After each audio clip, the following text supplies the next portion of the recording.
Boa tarde, pessoal, tudo bem? Olha só, vou falar uma coisinha hoje que às vezes muitas pessoas que trabalham aí vendendo aparelhos, né, comprando, consertando e vendendo, acabam não sabendo muito bem como explicar, né? Eu vou falar um pouquinho sobre a questão dos processadores, o que significam aquelas informações sobre as especificações técnicas de um produto, né? Por exemplo, um aparelho que é dual core, que é quad core, que é deca-core, um aparelho que tem 6 GB de RAM, 10 GB de RAM, né? Como que eu posso explicar isso pro cliente ou como que eu posso entender melhor isso daí, tá? Uma coisa que é muito importante a gente entender é o seguinte, é, hoje assim a gente tem as informações que são vendidas pela indústria, né, que é apenas como marketing para poder vender um produto, e a gente tem também, né, as reais informações que geralmente poucas pessoas sabem ou poucos assim a população mesmo que compra o aparelho acaba que não entendendo realmente sobre isso, né?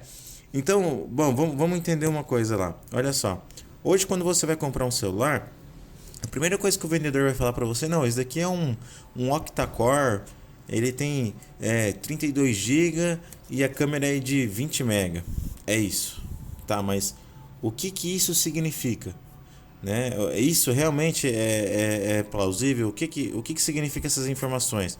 Alguém pode pensar, pô, um processador octa-core, né, tem 8 núcleos, deve ser um processador muito bom, né?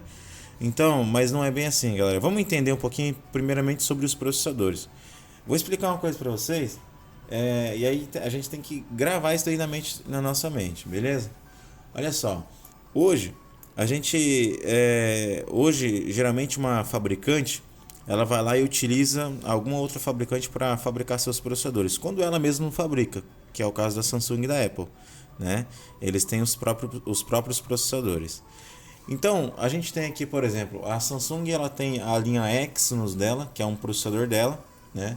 A Apple tem a própria linha dela, né? A linha AX, né? Que é o A12, A10, que ela usa em todos os aparelhos dela. A Nvidia tem a linha Tegra, que é utilizada naquele tablet Lenovo. A Qualcomm tem a linha Snapdragon, né? A própria Intel, essa Snapdragon, inclusive, são os mais famosos aí nos celulares, né? A Intel tem a linha Atom, que fica, você vê aqui naquele Razer E, naquele Lenovo. E aí tem também, por exemplo, a MediaTek também tem a linha Helio deles. Inclusive eu tenho um aparelho que é o Redmi Pro da Xiaomi, que utiliza um processador Helio, né? É um processador da marca MediaTek, né? Então, a gente tem aqui várias fabricantes de processadores, né? E existe hoje um aplicativo que é chamado de Antutu. Aqui, ó, Antutu. Não sei se alguém já ouviu falar nesse aplicativo. Esse Antutu, ele mede o desempenho de um processador, tá? Então, por exemplo, se um processador ele tem se ele tem algumas tecnologias, como que ele trabalha, né? Então esse Antutu ele vai pegar esse processador, vai estressar ao máximo e ele vai dar uma pontuação, entendeu? A gente tem aí pontuações aí você tem processadores aí que tem pontuações exorbitantes, às vezes que pode chegar até próximo aos processadores de um desktop, né? Mas vamos citar aqui dois exemplos de aparelhos, né? Olha só, olha que interessante. Eu vou pegar aqui um aparelho positivo, que é o positivo Octa. O modelo é o X800. Para quem não sabe, quando a Positivo lançou esse aparelho aqui, vou dar um zoom aqui para vocês verem melhor. Quando a Positivo lançou esse aparelho era o octa-core, né? Octa de octa-core, né? No Antutu, ele teve uma pontuação de 35 mil pontos, né? Beleza, então o Antutu foi lá e deu uma pontuação de 35 mil pontos nele. A gente tem então um processador de 8 núcleos. A gente tem, por exemplo, um outro aparelho que é o iPhone 6S. iPhone 6S. O iPhone 6S, galera, ele tem só dois núcleos. Ele só é dual core, certo? Esse aparelho, esse iPhone 6S, no Antutu, ele teve uma pontuação em média ali de 130 mil pontos. Tá vendo? O que a gente tira com isso? Ah, realmente, então a quantidade de núcleos de um processador refere na velocidade dele? Não. A gente pode tirar por esses dois aparelhos. O positivo tem 8 núcleos e ele só tem vamos colocar assim, um poder de processamento de 35 mil pontos, enquanto o iPhone 6S, que é dual core, ele tem 130 mil pontos. A gente já tem por aí.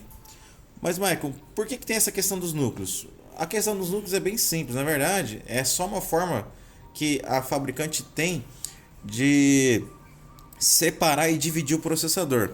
Vamos colocar aqui como equivalência, né? Imagine que esse quadrado aqui seja um quadrado do positivo octa. Vamos fazer por proporção. Imagine que essa seja a proporção do positivo lá, né? Que equivale aqui, 30 mil pontos lá no AnTuTu. E agora você pega aqui o do iPhone. Vamos imaginar que essa seja a proporção, que aqui tem 130 mil. Eu não sei se tá, mas é mais ou menos para vocês entenderem. É claro que olhando aqui, esse processador ele é muito mais potente, porque dá para ver que tem um poder maior de processamento. E esse daqui não. O que é o dual core? Dual core é isso aqui, a fabricante pega o processador e divide em dois núcleos. Tá vendo? Aqui ela também faz isso, Tá vendo? Olha lá. Divide esse processador em mais núcleos. Então, olha lá. 1, 2, 3, 4, 5, 6, 7, 8. Então, aqui eu tenho um processador de 8 núcleos e eu tenho um processador de 2 núcleos. Mas isso não vai se referir exatamente no que a gente chama de poder de processamento, beleza? O que a gente tem que entender são as tecnologias de que cada aparelho possui. As tecnologias no sentido de arquitetura, no sentido de componentes que são utilizados, né, nesses sistemas, a fabricante que é utilizado. Então isso é muito importante, tá? Uma outra coisa também é a questão da memória de armazenamento, né?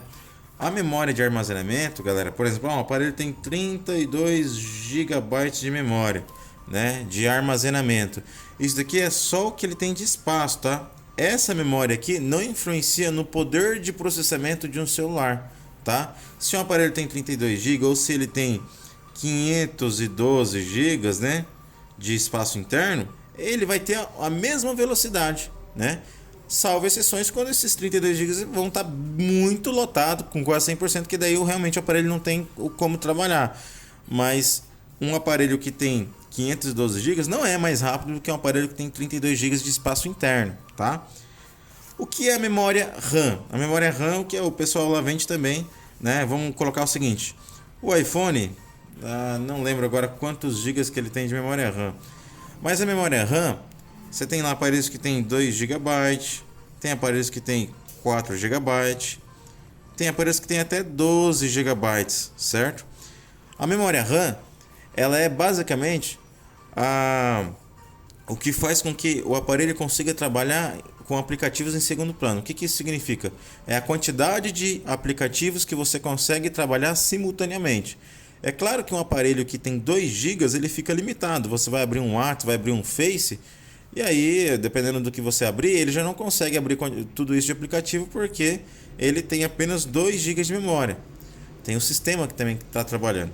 Um aparelho que tem 4 GB de memória, você pode deixar aberto um monte de arquivos, né? WhatsApp, Facebook, redes sociais, jogos, né? Quando você abrir, você não vai perder o que você estava fazendo ali, né? Você não vai precisar, por exemplo, abrir novamente. Ele já vai estar armazenado na memória RAM, né? Isso é o que a gente chama de RAM. RAM vem de uma sigla de Random Access Memory, né? Memória de acesso rápido, entendeu? Então, a diferença dela para o processador, que o processador é a velocidade com que você abre os arquivos e ela é a quantidade de arquivos que está sendo executado ao mesmo tempo. Beleza, galera? Assim, é muito importante a gente saber dessas coisas, porque às vezes a gente acaba passando uma informação errada para os clientes, né?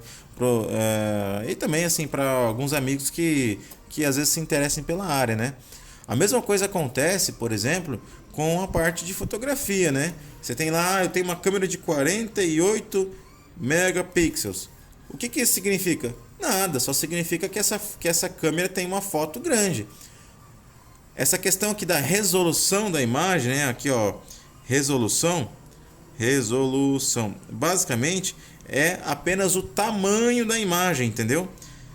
Não significa que uma foto grande tem uma boa qualidade, né? Você pode pegar um exemplo de vários aparelhos que tem fotos, câmeras aí. Você pega os aparelhos atuais, por exemplo, que tem câmeras de 5 megapixels, né, a câmera frontal, e a câmera frontal ela tem uma qualidade de imagem muito melhor do que há algum tempo atrás, uns 5, 6 anos atrás, de aparelhos que tinham câmeras de 16 megapixels, 20 megapixels, entenderam?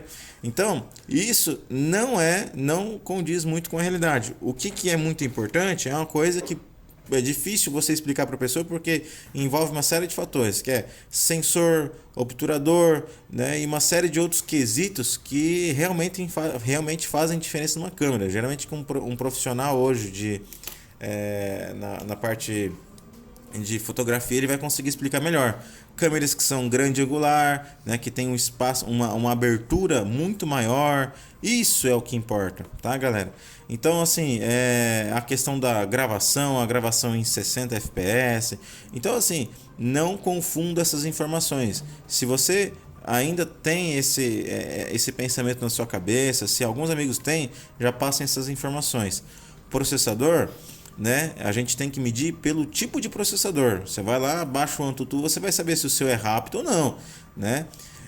Às vezes tem gente que quer um aparelho rápido, compra um aparelho só porque ele é octa-core, e na verdade você tinha outras marcas que tinham processadores muito mais rápidos pagando menos, né? Ok? Processador é a velocidade com que os aplicativos ou que o seu celular trabalha. Memória de armazenamento, ou também chamada de memória ROM, é a quantidade de espaço que você tem no seu aparelho, certo? A memória RAM é a quantidade de aplicativos que você consegue trabalhar ao mesmo tempo no seu celular. E numa câmera, esse MP de megapixels é basicamente o tamanho da sua foto, ou seja, quanto mais megapixels, maior sua foto. Porém, não significa que a sua foto tem uma boa qualidade, ok? Beleza? É isso aí, eu espero que eu tenha esclarecido algumas coisas para vocês. Um grande abraço.